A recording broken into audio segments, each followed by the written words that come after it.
네, 이렇게 강릉에서 목조 건물 화재를 진압하다가 숨진 두 소방관의 연결식을 보셨는데요. 이 사건을 계기로 해서 이번엔 꼭 소방관들의 처우를 개선하자는 목소리가 또 커지고는 있습니다만 이게 어제 오늘의 일은 아닙니다. 또 얼마나 희생이 있어야 제대로 개선될 수 있을지 서울시립대 소방방재학과 이영주 교수와 얘기 나눠보겠습니다. 안녕하십니까? 네, 안녕하십니까? 이번 연결식을 보는 그 많은 분들이 참 착잡하셨을 거예요. 예, 맞습니다. 사실은 제 학생들은 모두 서울시 소방 공무원들인데요. 네. 이러다 보니까 정말 남일 같지 않고 더 좀 마음이 안타까운데요. 사실은 이제 사고로 순직한 분들은 항상 보면은 항상 이제 직무에 또 성실하고 또 나름대로 신망이 그렇게 또 훌륭하신 분들이 항상 이렇게 사고를 당하시는 것 같아서 더 아쉬움도 크고요. 또 이제 동료 소방관이나 소방관 전체 입장에서는 뭐 동료를 잃은 슬픔뿐만 아니라 또 현장 활동에 있어서 이런 두려움이라든지 또 이런 위협 이런 것들을 다시 한번 생각하게 되는 어떤 이러한 상황이 돼서 여러모로 상당히 좀 안타까운 그런 상황입니다. 네. 자, 그럼 사건이 있던 날 강원도 강릉 성난정에서는 무슨 일이 있었는지 재구성해 보겠습니다. 토요일 밤 9시 45분 강릉 경포대 근처에 있는 목조 건물 성난정에 불이 났습니다. 불길은 출동한 소방관들에 의해 8분 만에 잡혔습니다. 하지만 이튿날 새벽 3시 50분쯤 정자 안에서 다시 연기가 난다는 신고에 소방관 2명이 안으로 들어갔다가 무너진 기와 더미에 깔리게 됩니다. 앞선 그 진화 작업으로 물을 잔뜩 머금은 기와와 진흙 더미가 순식간에 무너져 내린 것입니다. 이 사고로 강릉 소방서 소속 59살 이영욱 소방경과 27살 이호현 소방교가 병원으로 옮겨졌지만 숨졌습니다. 건물 붕괴 조짐에서 거의 일부 대원들은 신속히 빠져나왔는데 또 입구에서 2명의 우리 대원들이 거기에 이 소방경은 정년을 1년 남겨둔 베테랑 마청이고요. 이 소방교는 임용된 지 이제 8달 된 새내기 소방관이었습니다. 다른 사람 철수하고 두 양반이 여기서 뭐냐면 잠복에 혹시 불 붙을까 싶어서 그거 하느라고 2분이 있었어요. 끝까지 현장을 지키다가 순직한 두 대원은 대전 국립현충원에 안장됩니다. 본격적인 화재 진압은 다 끝이 나고 예. 잔불 정리를 하다가 이렇게 일을 당하는 경우가 상대적으로 많은가요? 실제로 이렇게 이제 잔불 정리 상황에서 이렇게 붕괴가 일어나는 경우는 그렇게 이제 일반적인 경우는 아니고요. 네. 대부분 화재 상황에서 건물이 붕괴되는 상황은 화재가 발생하고 있는 현장에서 일단 네. 최성기에 이르렀을 때 구조체라든지 이러한 부분들이 이제 열이 장시간 노출되거나 혹은 이제 급속도로 높은 열에 노출됐을 때 구조체의 손상으로 인해서 붕괴되는 경우가 대부분이거든요. 네. 그래서 이번 같이 이렇게 이제 이미 다 진압이 된 후에 잔불 정리 이후에 이렇게 붕괴가 되는 것들은 사실은 일반적인 상황은 아닙니다. 글쎄 이게 그 발화 과정이 어떻게 되는지 궁금해 하시는데요. 방화의 가능성도 있습니까? 지금 알려진 바에 의하면 이 성난정 자체가 이미 6개월 이전부터 전기적으로 이제 전기 시설 같은 것들이 사용되지 않고 있었다고 그러고요. 네. 또 그다음에 그 이외에 계속적으로 이제 사용이 안 된 상태로 유지되고 있다고 하니까 사실상 일반적으로 사용 중에 발생하는 이런 화재의 원인들은 아니라고 보는 거거든요. 네. 근데 이제 최근에는 지금 이제 어제 오늘 알려진 바에 의하면 이 안에서 신너통도 발견이 됐다고 하고요. 이런 여러 가지 정황들로 봤을 때 그게 이제 실제로 안에 있었던 가연물로서 존재했던 건지 화재를 일으키기 위해서 어떤 방화의 어떤 근거가 되는 것인지 이런 것들은 좀 더 면밀히 살펴볼 필요가 있습니다. 그 경찰에 따르면 관리인이 그 비품 창구로 사용을 했다고 돼 있거든요. 거기에 뭐 이제 각종 물품들이 있을 수 있습니다만 신나를 포함해서 저절로 불이 나진 않았을 거 아니에요? 예, 그렇습니다. 실제로 어찌됐든 간에 그 안에 인화물질이 많이 있다 하더라도 최초의 착화가 되는 발화원, 한마디로 이제 불꽃이라든지 이런 것들이 전기 스파크라든지 이러한 것들이 있어야지 화재가 가능하거든요. 네. 이런 측면에서는 어찌됐든 간에 그 안에 인화물질이 많이 보관돼 있었다 하더라도 직접적인 발화의 원인, 요인 자체는 어디선가 외부적인 요인이 있지 않았을까 이렇게 추정을 할 수 있겠습니다. 현재서는 이제 추정일 뿐이고요, 지금은. 그 성난정이 비지정 문화재로 되어 있더라고요. 이게 그러니까 법에 의해서 문화재로 지정은 되지 않았지만 보존 관리가 그러니까 보존에 가치가 있는 뭐 이런 건물이라고 알려져 있는데 그러면은 그 취약하기 마련인가요? 안전 관리의 주체가 어딘가요? 실제로 이제 이 성난정 같은 경우는요, 1956년에 지어진 걸로 이렇게 지금 알려지고 있는데요. 이 당시에는 뭐 건축 행정이나 이런 것들이 이제 정확히 잘 이루어지지 않다 보니까 사실은 무허가인 상태로 건물이 지어졌기 때문에 이 건물에 이제 관리적인 어떤 주체라든지 또 관리 상황이라든지 이런 부분들을 강제하기가 조금 이제 어려운 그런 상황이었을 것으로 보이고요. 네. 이렇기 때문에 실제적으로 이런 이제 지금 화면에서도 보시는 것 같이 실제로 이제 이런 구조적인 붕괴의 어떤 균열이라든지 이런 것들이 있다 하더라도 적극적인 어떤 보수라든지 또 관리 이런 것들이 이루어지기 좀 어려운 상황이지 않았을까 이렇게 지금 생각이 됩니다. 그러니까 자체적으로 좀 안정성에 원래 문제가 있는, 그러니까 붕괴 위험이 있는 건축물이었네요. 실제로는 이제 그렇게 큰 붕괴 위험이 있었다기보다는요, 최근 한 6개월 이전부터, 2015년 네. 9월 정도쯤부터 저기 이제 그 인근에 대규모 호텔을 지었다고 합니다. 네. 그런데 호텔을 지으면서 이런 여러 가지 균열도 발생을 하고 이런 것들 때문에 이 지역 주민들이 이러한 부분들에 대한 보수라든지 보완을 요구를 하는 이런 상황들이었습니다. 예. 그러면은 지금까지 잠정적으로는 뭐 인재였다고 봐야 될까요? 글쎄요, 인재라고 보긴 조금 어려울 수 있는데요. 네. 왜냐하면 이러한 이제 이전에, 이 화재 이전에 여러 가지 어떤 구조적인 문제라든지 약간의 이제 이런 결함이라든지 이런 것들이 이번 화재로 인한 붕괴랑 직접적인 연관성이 있었다고 보기는 좀 어렵고요. 네. 아마도 화재로 인해서 여러 가지 취약한 상황에서 붕괴가 이루어졌다는 점으로 볼 때는 이런 이전의 어떤 이 구조적인 문제랑은 연관성은 상당히 좀 떨어져 보이지 않나 이렇게 지금 추정됩니다. 네. 이 화재로 2명의 소방관이 목숨을 잃었습니다. 한 분은 그러니까 정년이 1년 채 남지 않은 그 팀장급이셨고요. 그리고 또 한 분은 임용된 지 8개월이 된 새내기 소방관이었습니다. 이 동료들로부터 고인에 대한 얘기를 들어보겠습니다. 팀장하고 그 팀의 막내로서 아주 좋은 선배, 거의 아버지 그런 뻘 되는데 같이 아주 잘 지내는 그런 사이였습니다.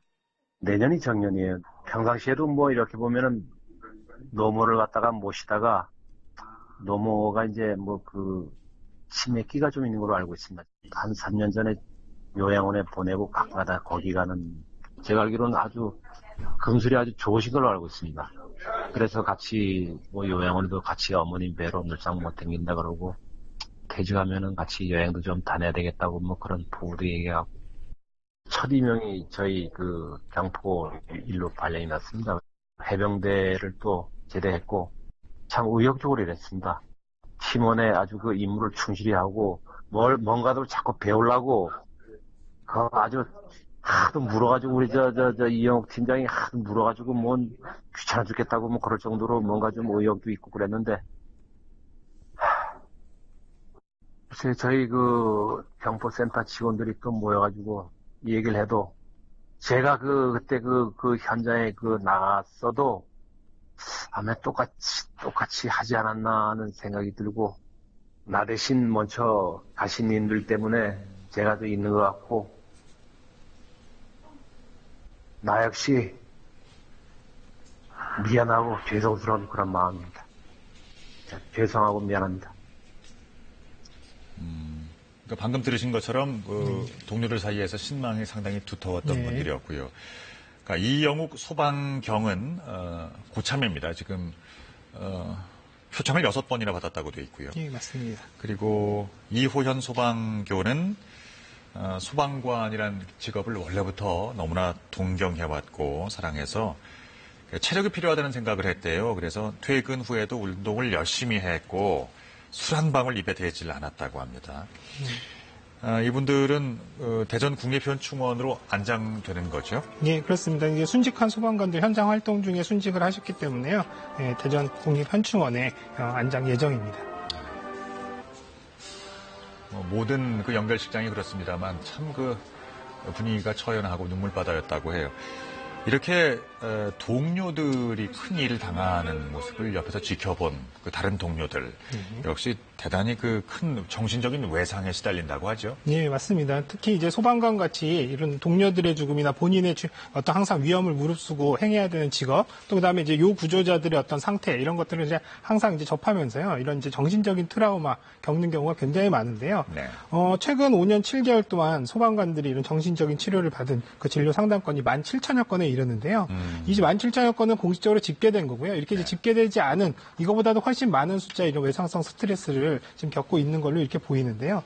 그런데 불구하고 사실 이러한 것들이 적극적인 환자의 파악이라든지 치료의 여건이라든지 이런 것들은 아직까지 충분히 이런 것들이 뒷받침되고 있지 않아서 이런 부분들이 어떤 시급한 조치라든지 보완이 좀 필요할 것으로 보입니다. 그러니까 말이 나왔으니까요. 그 처우에 대한 좀 얘기를 해보도록 하죠. 지금 이제 과거에 한번 나온 얘기인데 인력 충원에 대한 얘기를 좀 해봐야 될 것 같습니다. 지금 실태가 어떻게 되죠? 항상 이제 소방관 숫자가 부족하다는 얘기들은 많이 이제 되풀이 돼서 많이들 알고 계실 텐데요. 네. 좀 정리를 해보면은 전국 소방 공무원 숫자는요, 약 지금 4만 3천여 명 정도 되고요. 또 현장에 활동하는 인원들은 한 3만 3천여 명이 되는데요. 소방기본법에서 제시하는 현장 활동 인원 기준으로 산정을 해보면 한 5만 2천 명 정도가 돼야 됩니다. 그러니까 약 한 1만 9천여 명 정도가 현재 지금 부족한 상황입니다. 네. 그래서 현장 활동 인원 자체도 부족하지만 사실은 이제 현장 활동 인력뿐만 아니라 여러 가지 소방관에 관련된 어떤 지원이라든지 이러한 부분들을 들여다보면 인력이 부족한 것 이외에도 많은 부분에 부족한 부분들이 있거든요. 네. 그래서 이러한 부분들 또 현재로는 지금 3교대로 다 3번 교대로 그러니까 3교대 형태로 이제 돌아가는 형태인데요. 이러한 부분들도 인력이 제대로 충분히 갖춰지지 않는 상황에서는 사실상 그 기능을 제대로 못 하거든요. 그러니까 이러한 부분들 제도라든지 이런 부분들 뒷받침될 수 있는 인력 구성, 또 인력의 지원이라든지 또 활용 이런 부분들을 면밀하게 좀 되짚어봐야 될 필요가 있습니다. 네. 그러니까 이렇게 인력이 부족하게 되면 뭐 이런 경우도 있다고 해요. 그 구급차에 단 2명이서 타는데 한 사람은 운전하고 또 한 사람들은 이제 구급을 직접 이제 책임을 지고. 그러니까 이런 그 현장에서 인력이 부족해서 빚어지는 어려운 상황들도 많은가 봐요. 예, 많습니다. 실제적으로 소방 활동, 실제로 진압하는 이런 역할이 부족해서 소방 차량을 운전하시는 분들이 실제로 진압을 보조를 한다거나 도움을 준다든지 또 구조급, 말씀하신 대로 이제 구조구급 같은 경우에는요, 사실은 2명 이상, 3인이 탔을 때 가장 이제 효율적으로 진압이, 이 구조 활동이 되는데요. 운전자가 직접 이런 환자를 이제 구조하는 이런 부분들이 같이 이제 참여를 해야 되는 상황들도 있고요. 또 구급 관련된 상황들 같은 경우는 워낙에 출동 건수가 많음에도 불구하고 인력이 제한되다 보니까 사실상 거의 쉴 틈 없이 거의 밤새 출동을 해야 되는 이런 상황들도 빈번하거든요. 이런 것들이 어찌됐든 간에 인력 부족이 가장 큰 원인으로 얘기될 수 있겠습니다. 그러니까 지역 중에는 그 1인 지역대도 있대요. 예, 그러니까 혼자 근무하는 거예요. 그거 어떻게 부를 겁니까? 예, 그러니까 실제로 사고를 접수받고 본인이 차를 몰고 가서 본인이 이 수관을 전개해서 본인이 불을 꺼야 되는 거의 이러한 굉장히 열악한 상황이거든요. 이러한 상황은 현장 대응 능력도 부족할 뿐만 아니라 이렇게 출동을 하고 나면 다른 신고가 접수됐을 때 대응할 수 있는 대응 방법이 없거든요. 그러니까 이러한 부분들은 사실상 이제 시도라든 대형시나 이런 광역시 같은 이런 데들 도심 중심에서는 이런 일이 발생 안 하는데요. 지방이라든지 도서지방, 산간 같은 데서는 이러한 소방서 운영도 지금 현재 현실적으로 지금 존재하고 있습니다. 예, 그 다른 나라와 단순 비교를 좀 해볼까요? 그 1인당 뭐 이제 담당하는 국민 수라든지. 예. 실제로 이제 보시면은 우리나라 같은 경우는 소방관 1명이 국민 1,300여 명 정도를 담당하고 있는데요. 미국 같은 경우는 소방관 1명 약 1,000여 명, 그리고 가까운 일본 같은 경우는 약 800명 정도 이렇게 담당을 하고 있습니다. 한마디로 일본에 비해서는 우리나라 소방관 1명이 거의 2배에 가까운 어떤 국민들의 안전을 책임지고 있다고 보시면 되고요. 이와는 반대로 또 실제로 화재가 발생을 했을 때 사람이 죽는 그런 비율로 보면 우리나라가 일본의 절반밖에 안 되거든요.